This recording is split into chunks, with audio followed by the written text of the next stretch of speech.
کر شاش تمریز کے پیچھے بھاگے اور جا کر ان کے قدموں میں گر پڑے.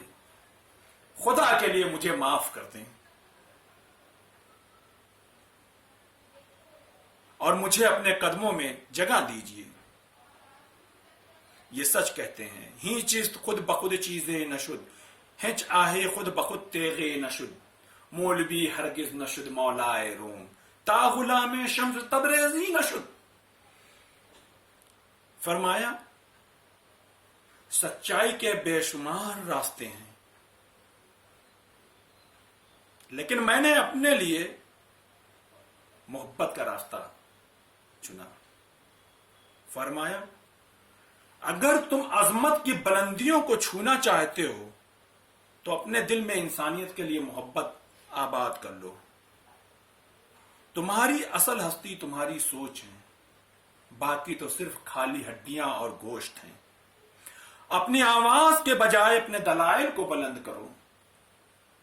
پھول بادل کے گرجنے سے نہیں اگتے بلکہ برسنے سے اگتے ہیں. کہا جاؤ پہلے خود کو ڈھونڈو تاکہ تم مجھ کو پا سکو. تھوڑی دیر کے لیے قبرستانوں جایا کرو اور خاموشی سے بیٹھ جایا کرو. ان بولنے والوں کی خاموشی کو دیکھو، میں کی غم نہ کرو. جو کھو رہے ہو وہ اور کسی شکل میں واپس آئے گا. گویا میں نے بے شمار انسان دیکھے ہیں جن کے بدن پر لباس تھا، اور ایسے بے شمار انسان دیکھے ہیں لباس والے دیکھیں جن کے اندر انسان نہیں تھا. فرمایا پہل میں نے ان کی تلاش میں تھا، اب وہ مجھ میں ہے، میں کھو گیا ہوں. یہ معرفت تھی جس کی تلقین مولانا روم پوری زندگی کرتے رہے. ابن عربی فرماتے ہیں ابن عربی نے بھی محبت کو ڈیکوڈ کیا اور معرفت تک پہنچ گئے. ابن عربی معرفت کو پہچان کہتے تھے اور فرمایا کرتے تھے کہ اپنے آپ کو پہچاننا پھر اللہ کی پہچان، یہ معرفت ہے. میری زبان میں، میں اپنی زبان میں اس کو جیسے کہتا ہوں، صرف ریئلائزیشن، شعوری دریافت، انٹلیکچوئل ڈسکوری. ہم انسان زندگی بھر کرتے رہتے ہیں لیکن ہم سوچ نہیں سکتے. یہ سمجھیے کہ زندگی معرفت کا آغاز ہے اور موت معرفت کی تکمیل ہے. ابن عربی معرفت کو 3 حصوں میں تقسیم کرتے ہیں. پہلی معرفت رویت ہے، یہ صرف پیغمبروں کو نصیب ہوتی ہے. اللہ تعالیٰ وحی کے ذریعے انہیں اپنی معرفت نصیب کراتا ہے. دوسری قسم عاجزی ہے. اگر انسان یہ سمجھ لے میں اس کائنات کی عاجز ترین مخلوق ہوں، میں کچھ نہیں ہوں، یہ کوئی اور ہے جسے میں پتلا بن کر زندگی گزار رہا ہوں، تو یہ معرفت کی دوسری قسم کو پا لیتا ہے. حضرت علی رضی اللہ تعالیٰ عنہ نے دوسری قسم کو اس طرح واضح کیا ہے کہ میں نے اپنے رب کو اپنے ارادوں کو ٹوٹنے سے پہچانا ہے. ہم انسان کام کرنے اور کام کو انجام تک پہنچانے میں ناقص ہیں. ہم میں سے کوئی نہیں جانتا کہ ہم فصل بونے کے بعد کاٹ بھی سکتے ہیں یا نہیں. ہم فصل بونے کا ارادہ ضرور کر سکتے ہیں. حضرت علی رضی اللہ تعالیٰ عنہ کا فرمان ہے کہ میں نے اپنے ارادوں کو ٹوٹنے سے اپنے رب کی شناخت کی اور یہ مہر لگا دی کہ انسان کس قدر حقیر ہے. ہماری کیا مجال ہم اپنے ارادوں پر قائم رہ سکیں. عاجزی کی آگاہ معرفت کی دوسری قسم ہوتی ہے. اور تیسری قسم معرفت اختیاری کہلاتی ہے. ہم باحیثیت انسان کیا کیا اختیار رکھتے ہیں، کیا کیا کر سکتے ہیں. یہ آگاہ معرفت کی تیسری قسم ہے۔ صوفیاء اکرام معرفت اختیاری اور معرفت عاجزی کے ماہر ہوتے ہیں۔ یہ دونوں دائروں کے درمیان رہ کر کائنات کے تمام رموز جان جاتے ہیں۔ ابن عربی اور مولانا روم کا خیال تھا معرفت کے ان دونوں دروازوں کی صرف ایک ہی چابی ہے، اور اس چابی کا نام ہے محبت۔ آپ کے ہاتھ میں اگر محبت کی چابی ہے تو آپ معرفت کے دروازے کھول لیں گے، ورنہ دوسری صورت میں آپ پوری زندگی بھٹکتے رہیں گے، آپ اندر داخل نہیں ہو سکیں گے۔ آپ حضور صلی اللہ علیہ وسلم معرفت کے پرنسپل تھے۔ اسی لیے شیخ حسان بن ثابت رضی اللہ تعالیٰ عنہ نے حضرت صلی اللہ علیہ وسلم کی شان میں جو 4 لائنیں لکھی ہیں، وہ آج تک اس سے شعر لکھا نہیں گیا۔ وَآسَنَ مِنْكَ لَمْ تَرَ قَطُّ عَيْنِي وَأَجْمَلَ مِنْكَ لَمْ تَلِدْ النِّسَاءُ خُلِقْتَ مُبَرَّأً مِنْ كُلِّ عَيْبٍ كَأَنَّكَ قَدْ خُلِقْتَ كَمَا تَشَاءُ۔ حضور صلی اللہ علیہ وسلم کی جو انہوں نے خاکہ بیان کیا ہے، اس سے اچھا شعر آج تک نہیں لکھا ہے۔ آپ حضور صلی اللہ علیہ وسلم میں ایک دن مسجد میں بیٹھے ہوئے تھے، ایک صحابی نے عرض کیا ہے یا رسول اللہ، دریافت کیا، صحابی نے عرض کیا یا رسول اللہ کون سا عمل افضل ہے؟ جواب دیا اللہ کی معرفت۔ عرض کیا یا رسول اللہ میں علم دریافت کر رہا ہوں، لیکن میں تو عمل دریافت کر رہا ہوں، لیکن آپ تو علم کی تلقین کر رہے ہیں۔ آپ نے جواب دیا علم کے ساتھ تھوڑا سا عمل بہت زیادہ نفع دیتا ہے، اور جہالت کے ساتھ عمل بہت زیادہ نقصان۔ میں نے اس صدی سے سیکھا ہے کہ عمل سے پہلے اس کام سے متعلق علم حاصل کریں، آپ کم محنت میں زیادہ پھل پالیں گے۔ آپ کے پاس اگر علم ہے نہیں ہے تو آپ جتنا بھی چاہیں عمل کر لیں، کریں، اپنے خزانے میں اضافہ ہوتا چلا جائے گا۔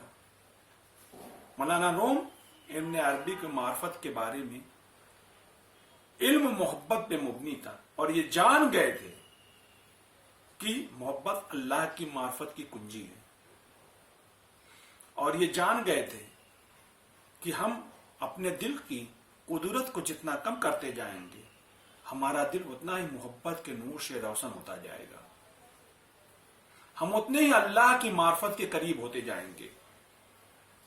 اللہ کی ذات معرفت ہے، اللہ اپنے بندوں سے 70 ماؤں سے زیادہ محبت کرتا ہے۔ یہ ہم سنتے بہت ہیں لیکن عمل نہیں کرتے۔ اللہ سے مطابق ہماری سوچ بہت کم ہے، ہم پہنچ بھی نہیں سکتے اللہ تعالیٰ۔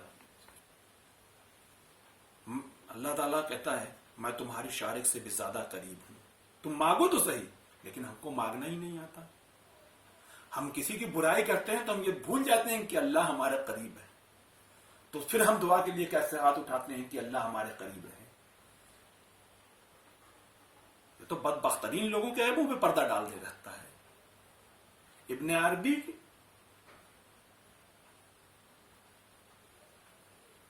کے حوالے سے ایک میں کہانی سناتا ہوں۔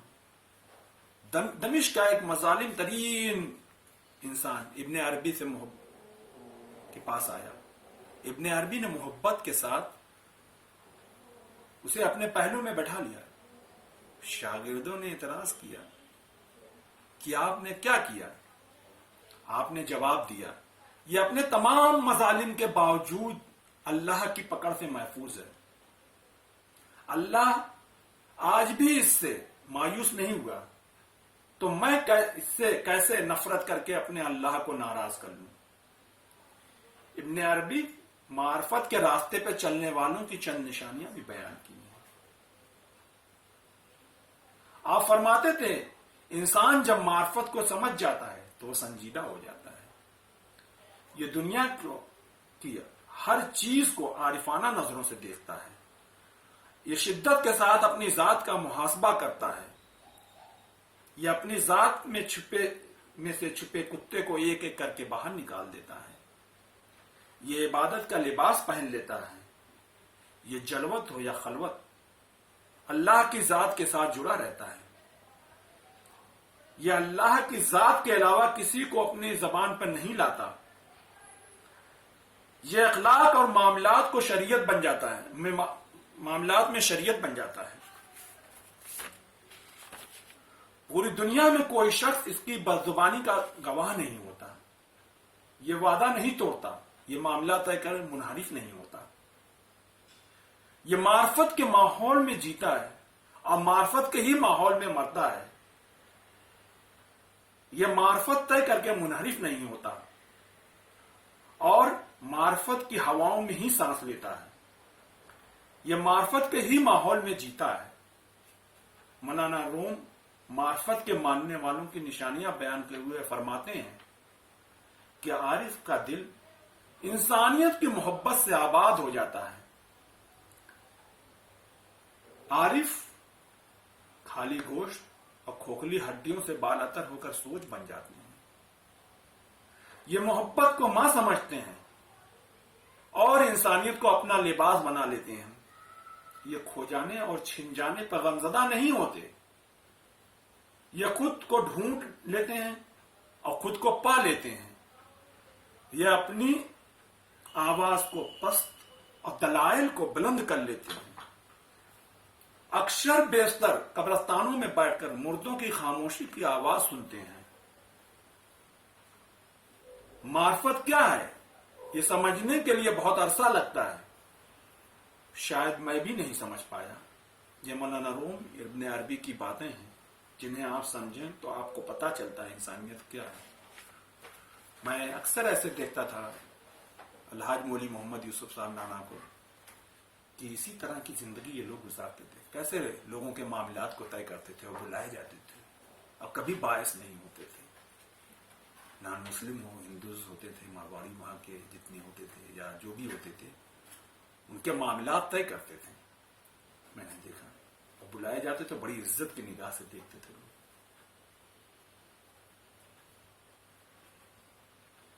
شاید میں بھی نہیں. یہ معرفت کیا ہے سمجھنے کے لیے بہت عرصہ لگتا ہے. شاید میں بھی نہیں سمجھ پایا. یہ مولانا روم ابن عربی کی باتیں ہیں جنہیں آپ سمجھیں تو آپ کو پتا چلتا ہے انسانیت کیا ہے. ان کا کہنا ہے محبت بانٹیں، آسانیاں بانٹیں تو آپ بھی معرفت کو پا لیں گے. میں اکثر کہتا ہوں محبت اور آسانیاں بانٹیں، یہ لوٹ کر آپ کے پاس ہی واپس آتی ہیں. جب آپ کسی سے محبت آسانیاں بانٹتے ہیں تو آپ ہلکے ہو جاتے ہیں. کبھی کبھی انسان واقعی ہار جاتا ہے. خاموش رہتے رہتے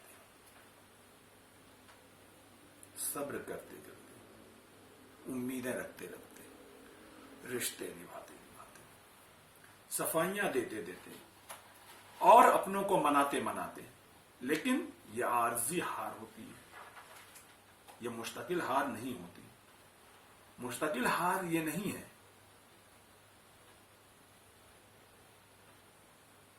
ہم میں سے زندہ وہی رہے گا جو دلوں میں زندہ رہے گا. زندہ وہی رہتے ہیں جو آسانیاں بانٹتے ہیں اور محبت بانٹتے ہیں. ملنا بچھڑنا زندگی کا حصہ ہے، لیکن بچھڑنے کے بعد ملنا زندگی کو امید کہلاتا ہے. یہ باتیں تھیں مولانا روم ابن عربی کی. اور میں اکثر دیکھتا تھا میرے نانا محمد یوسف صاحب اکثر یہ چیزیں اپنے عمل میں لاتے تھے اور یہ چیز انہوں نے اپنی زندگی میں اتارا. تو ہم لوگ تو بڑے ناقص ہیں. ہم لوگ سمجھ بھی نہیں پاتے بزرگوں کو اپنے. اگر ایک جیتی جاگتی مثال ہوتی ہے ہمارے بزرگ ہمارے سامنے، لیکن ہم ان کو عمل نہیں کرتے. جب ہم پڑھتے ہیں، جب چیزیں دیکھتے ہیں تب ہم کو سمجھ میں آتا ہے کہ کتنی دور کی سوچ ہوتی تھی. یہ تھی مولانا روم ابن عربی کی باتیں. اگر یہ آپ کو پسند آئی ہو تو لائک اور سبسکرائب کریے گا اور میری حوصلہ افزائی ضرور کریے گا. زندگی رہی تو میں پھر آپ کو کچھ ایسی ہی چیزوں سے روبرو کراؤں گا.